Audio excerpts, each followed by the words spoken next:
water.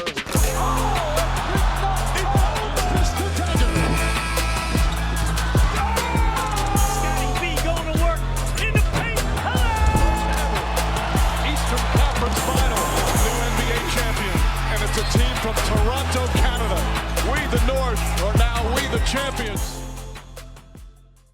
What is going on, Raptors Nation? Welcome back to the Raptors Nation podcast. Hope you're all doing well. I'm joined by my guy once again, Sean Davis of the Lakers Nation. And I had to bring Sean on because he was the first guy who texted me after the Raptors learned their fate on Sunday, on Mother's Day, the NBA draft lottery.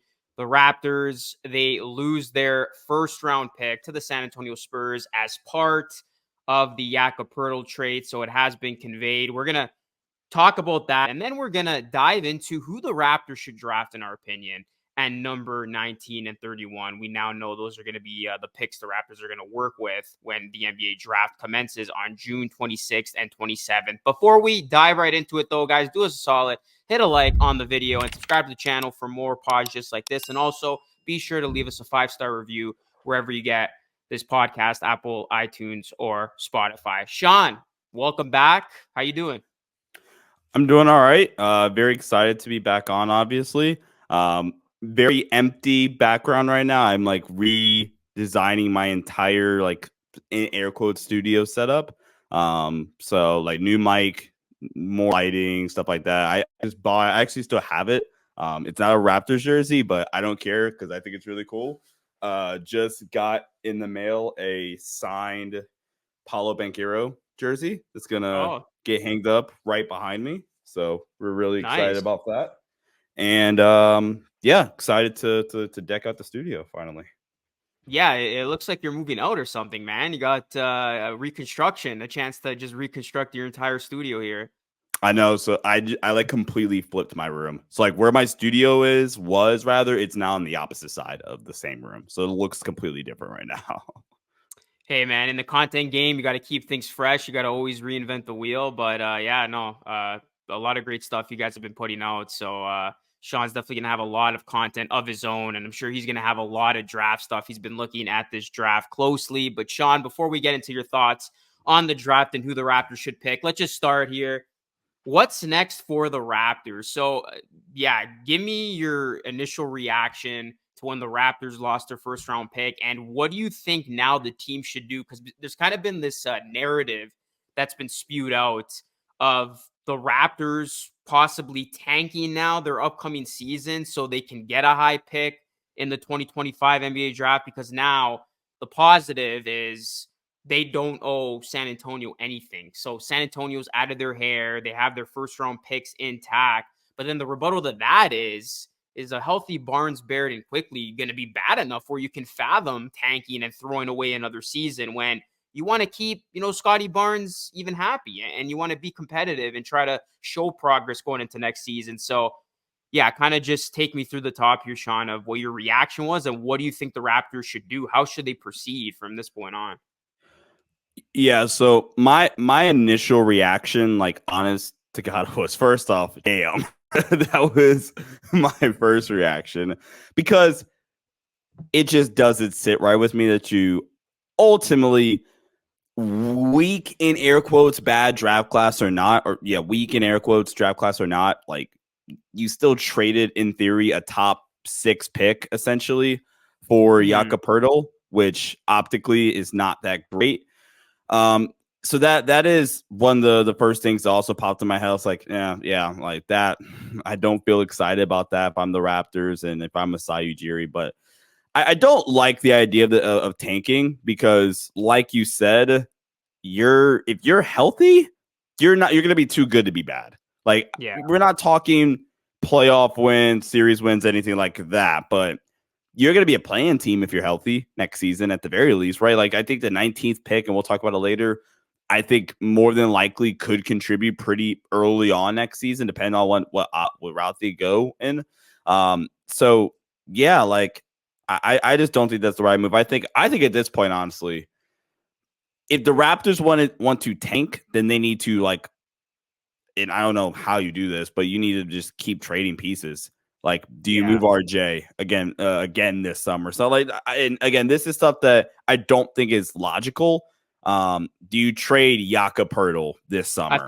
I think that's the one, and what's been a talking point. It's like if the Raptors are going to tank and be really bad, you trade Poeltl first and foremost because they were bad with Poeltl out of the lineup. So he would be the first guy to go for sure. But now we're trading the dude we just traded a top 6 pick for, which again optically does not sound right. So I don't know. The Raptors losing their pick makes this really complicated because if they missed the pick next season, part of me actually feels really good about that because it's like, okay, we got the pick this year.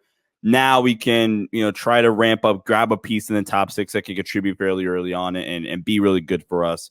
And we have something to look forward to. And maybe we can, try to add pieces that try to, make improvements. Right now, you're in a really weird spot where you're not going to be good enough to really feel like you're a move or two away. You're still a lot of moves away right now. Which there's a lot of teams that are a lot of moves away, so I don't want to make that sound like it's a bad thing. You're in a better spot than some teams. Obviously, you got Scotty Barnes, who took a big leap this season. But you're also, like we just said, you're not bad enough either to where you're saying, nope, all right, we're going to take the fall off the gas pedal. We have our pick next year. Let's be really bad. You can't do that really either. So Raptors are in a really interesting spot this summer. Yeah, I think complicated is a good way to put it. They are. And I think this does set them back in a sense because you essentially waste the year. You go through that calculated tank towards the end. You put yourself in a position where you finish with the 6th worst record.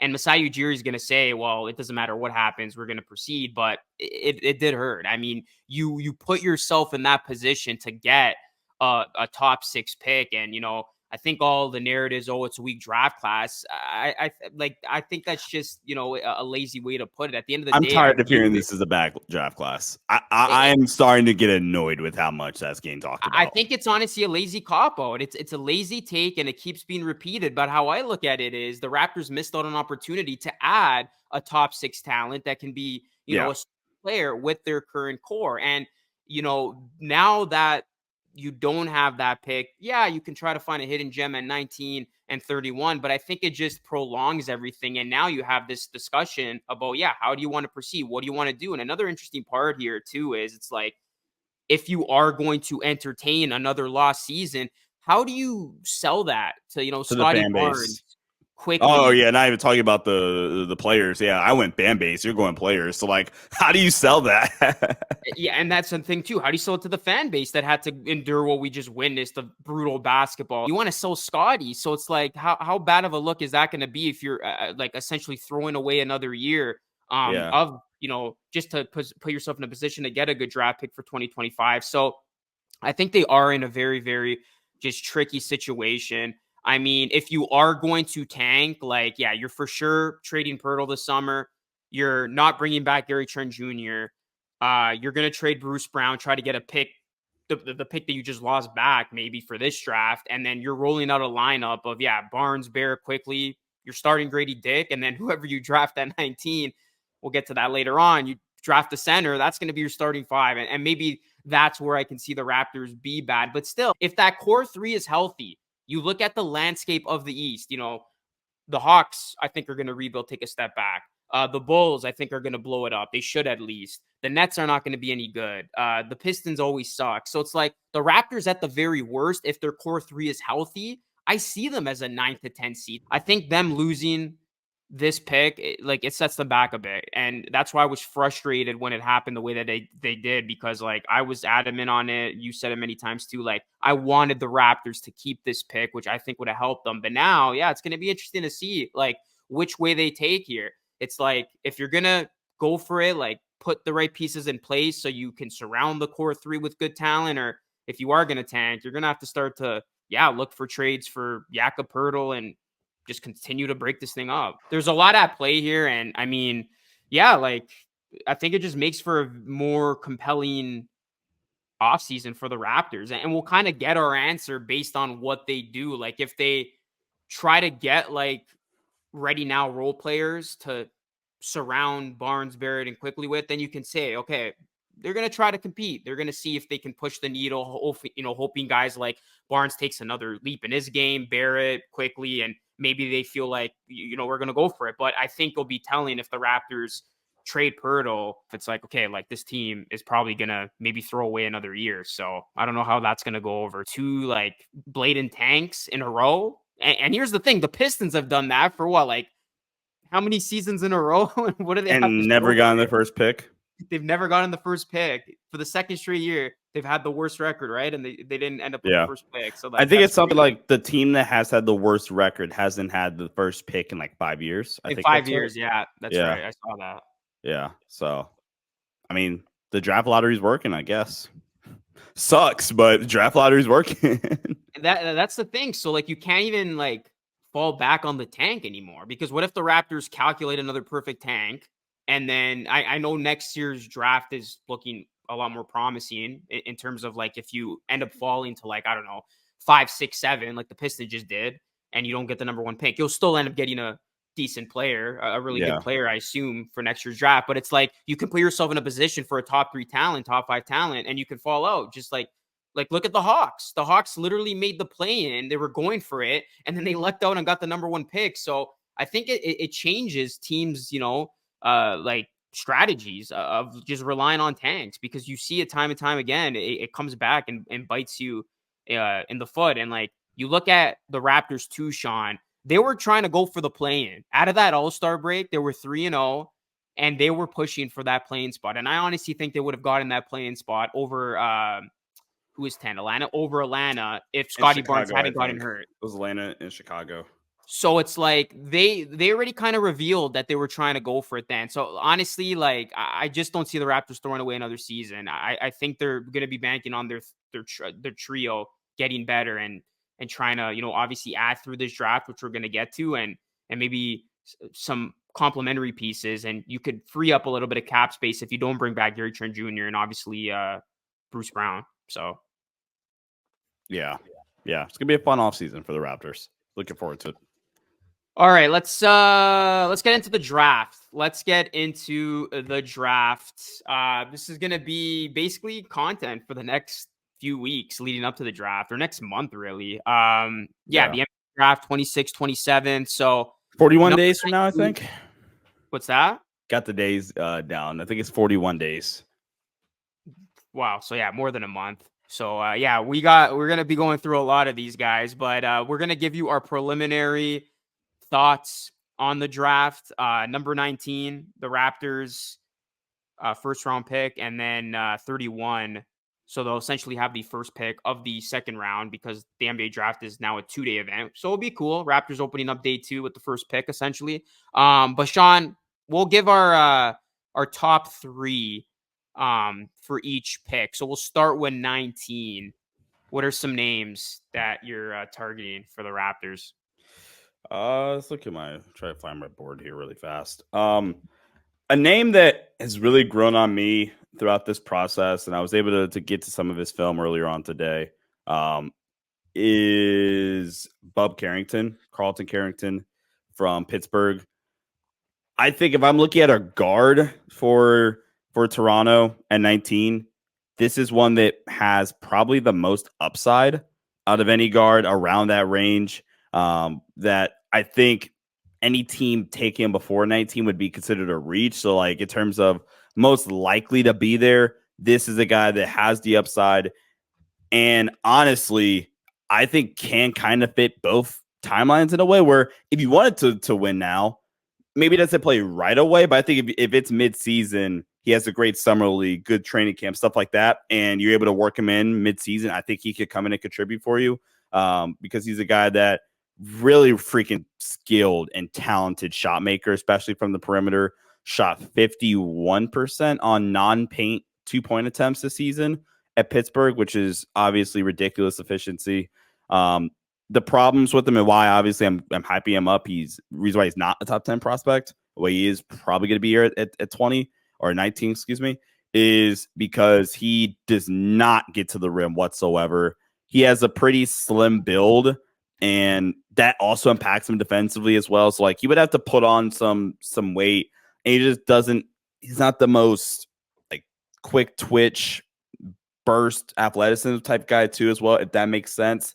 So when I look at Bob Carrington, I think he needs a spot where he can come in and at best case scenario gets added mid-season to the rotation. But really, I think he could also just sit and develop and be a great stash in a year. And you look back at like, holy hell, that was a steal for the Raptors. So I'm going upside there on my first pick. Yeah, so I'm actually going to go with Filipowski out of Duke with the 19th pick. I think the Raptors are going to go center because when you look at kind of what they need right now, I think their two primary needs are going to be, that backup guard behind quickly and some center depth because, obviously when you look at a guy like Koloko, unfortunately, they had to release him due to the blood clot issue. So the Raptors are, I think, need to go with a younger center. And this is a name that I've been looking at. He is that stretch 4, stretch 5, who I think can have a nice smooth transition to the NBA. And I think, having a guy like that would be a nice fit alongside Scotty Barnes. Yeah, no, I think he's got a nice shooting touch. I like his, post skills. He's got improved finishing. I think he's a nice passer as well. So I think he would be a nice get here for the Raptors, 7-footer. And, I think the Raptors are going to need to address some center depth. So I do think they will go with a center at 19. That'll be their main priority, I think, with this pick. I'm going to go with the center as well then. And right here in this spot, I'm going to go a center that has some upside as well here that I kind of like the idea of him, if that makes sense, more than I like him as a player, actually. But I think a spot like Toronto again, where there is a ton of pressure right away. He could be really, really fun. That's Khalil Ware out of Indiana. I feel there are people that are really high on him and have him as a late lottery guy. I can't get behind that personally. I think he does have some issues like the motor, the slim frame and build, the fact he is probably only going to get used as a weak side shot blocker and rim protector day one. But man, if the motor stuff isn't really a concern and that gets fixed pretty early on into his NBA career, and all the positives stay there. He, in terms of like athletic testing, freaking crushed the combine to where he actually might go a little bit higher than where the Raptors are picking at, but who knows? But Luke, if it does pan out with them, you could get like a Miles Turner like player, and that's a really good comp that I like. Pick it, pop big, going to space the floor for you. Clearly something that I think Darko Rajakovic would like to have. And then does have fun defensive upside as well, even though I think he would be in more of a limited role day one and would need to play next to another like shot blocker, for an example. But I like Ware a lot. I think it'd be a fun pick for the Raptors. All right, next I'm going to go, and this is still number 19, guys. Yves Missy out of Baylor, more of a traditional big here. That's the other guy I was going to go with, so I'm glad you took him. Legitimate 7-footer. I like his wingspan, 7'5". I think he's got a great frame, a guy who's able to, finish off lobs. And, you look at his past season, averaged 10.7 points per game on 61% shooting from the field. He made the Big 12 all defense team as a freshman. And, I think he would be a nice backup big. And, again, just kind of, going back to what the Raptors need here, I think that's going to be one of the things that they address with these picks. So, yeah, no, I like him a lot. I think there's tremendous upside with him. So that's somebody who I think would make a lot of sense. And he's also a solid shot blocker as well. So I like his defense a lot. So that would be my secondary pick here at number 19. All right. And then I guess one last pick at 19. Let's take a look at some of the wings here, I suppose. If we're going wing at 19, it's actually probably a really weird spot to go wing. You have a couple of fun options. You go like Tristan da Silva out of Colorado. That's a guy that I think Orlando or Philly probably snatches up, or even LA. So I feel like you would probably just miss out on him. But if he's there, fun guy. Good defensive upside, or I don't even use the word upside, but good defensive ability just in general. Good 3-point shooter. This is a win now type of piece where you're saying, all right, hey, come in and be a 15-minute rotation player for us. Like that's Tristan da Silva.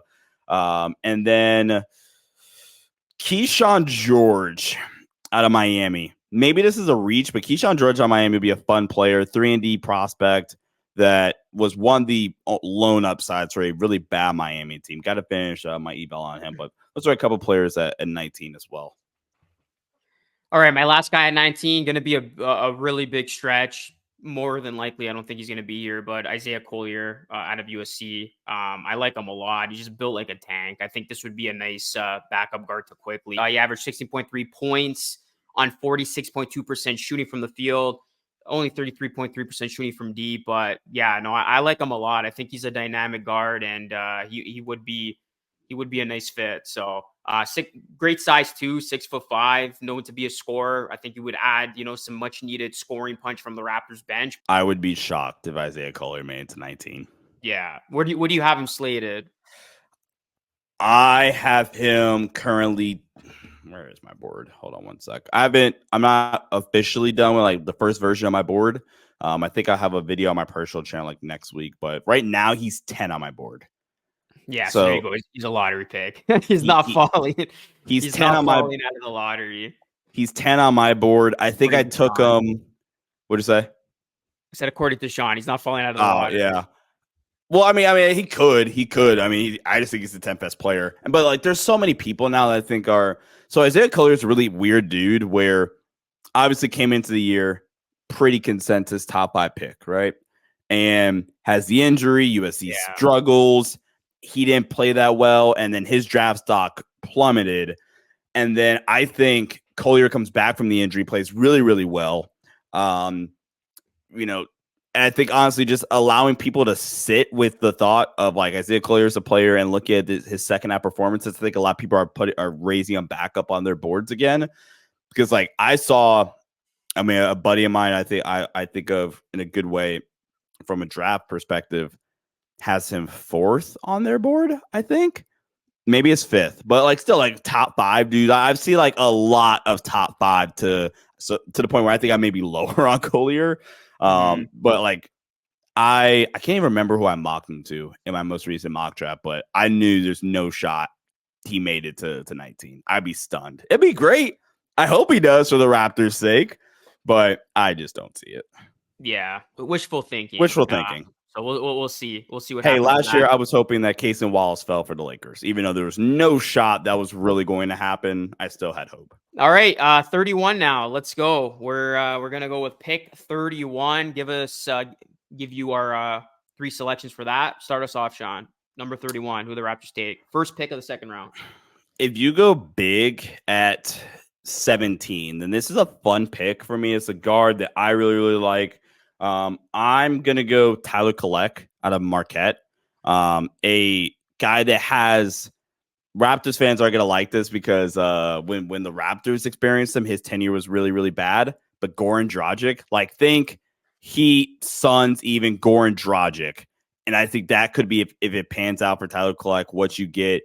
Just a super smooth dude that this is, again, a guy that can come in day one, ready to go, be a 15-minute backup point guard and really kind of just handle the backup point guard load right away. Really smart player, good 3-point shooter, great competitor and leader, something that gets talked about a lot with them. So Tyler Kolek, one of my favorite, just my guys in this draft process. All right, so another wishful pick. If he's still on the board, if he's still on the board here, I'm gonna go Zach Edey because I have to bring up Edey. It's been a hot topic of conversation. So for sure, no, I'm not using the number 19 pick on Zach Edey, Raptors fans. I know like a lot of people have him storming up the mock draft just because of like, what he's showing you, how the impressive run that he had, obviously with the NCAA tournament. I do think though, Edey's going to go mid-20 to late 20s, but hey, if he's still on the board and it's 31, I would go with Edey with number 31. I would be okay with that. I think he's the most polarizing prospect in this year's draft class just because you don't know if his game's going to translate. Obviously, he's got the great size. You got the whole homecoming theme, which all of a sudden becoming a theme with this Raptors team with RJ Kelly. Hell, bring on Zach Edey. Assemble Team Canada on the Toronto Raptors. At least it's guys that actually want to be here, right? But no, I think if he's still on the board, which I don't think he will be, I would be good with taking Edey here. So that's going to be my first pick of 31. Love it. Next pick for me, 31.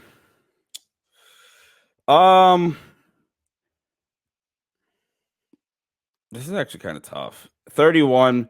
I like a guy in a Bobby Klintman from see NBL now. I think that's right. NBL, NBL. yeah. Yeah. A guy that honestly last year, if he had declared, I had a very late first round grade on him last season, and now he declares this season, I'm like, yeah, you're still a very late first round, maybe day 2. Now you can say that since technically there are 2 days in the NBA draft. Type players that can project as a really nice defensive wing that can, guard 2 through 4, maybe 3 through 4, 3 and 4, maybe even some 5s too if it's a stretch 5. Love his versatility on both ends of the floor. So I'm going to go Bobby Clement there, a player I do like. Yeah, so that's exactly what I have. I like Clement a lot. He's my secondary pick here. Yeah, no, coming off an impressive season with in the NBL. I like his ball handling, shooting range. I think he's got great athleticism, and yeah, no, I think he would be a nice, enticing combo forward here. So yeah, if Clement's still on the board, I would like him with the Raptors. I think a lot of mock drafts are, or most of them have pinned Clinton with the Raptors in the spot. So yeah, I would be good with this pick. Okay. Yeah, okay. So then my third, Ryan Dunn out of Virginia. You don't think he's still going to be here at this point? Probably another. It's more likely than Collier because I think you would have to sell yourself on Ryan Dunn's offense, but I think there's going to be a team before 31, and if he's there at 31, that you just do the pick and say screw it. Yeah. I think there's going to be a team before the Raptors pick again that's going to say, all right, to hell with the offense. He is the best pound for pound defender in this class. Yeah. We're just going to get him in the building and we'll figure the rest of it out later. And I think that's what the Raptors do here if he's still on the board. It's like the hell with the offense. You just, gave up your best defender to get a good package, granted, and Anunoby. Sure. So it's like bring in another defensive-minded 6'8" type player. Again, you'll sell yourself on the other stuff after, but yeah, bring him in if he's still on the board. So I got Ryan Dunn at as my last pick here of 31 if he's still there. Yeah. My last pick for 31.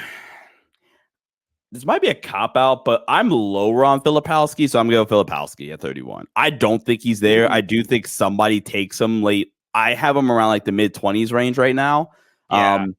I if it pans out, it pans out. I think it would pan out really, really well.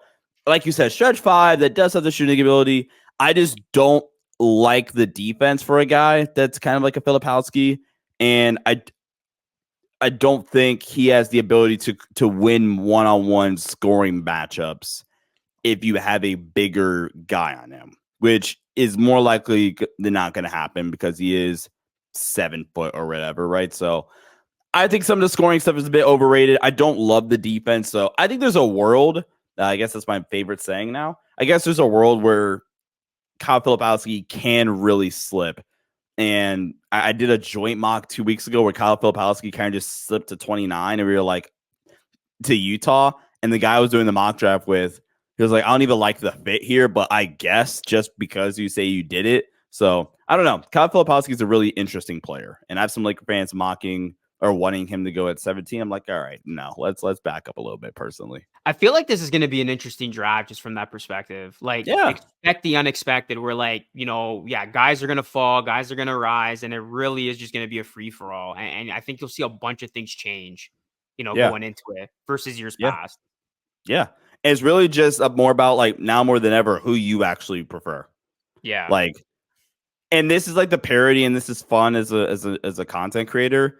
That I know when I drop my first mock draft, not my first mock draft, I've done 3. When I do my first big board, when I do my second big board, I do my final big board before draft night, that it's going to be so different because everybody's so different this year. Like, I feel like there's like, if you had a top 5, 3 of the top 5 maybe are fairly consensus. And even then, it's going to be a player or 2, maybe 3 again, that if you're talking about solely top 5s, that's like the 12th player on your board or somebody else's, et cetera, right? So it's a really fun draft class in that way, and I do appreciate that. And maybe I do a video now where I'm kind of bashing the narrative that this is a weak draft class because I really disagree with that take. Like, Okay, let me backtrack. I don't disagree with it. I think it's being really overstated and to the point where I don't want to hear it anymore. I'll just say I feel really good about a lot of players in this draft class being second contract plus players.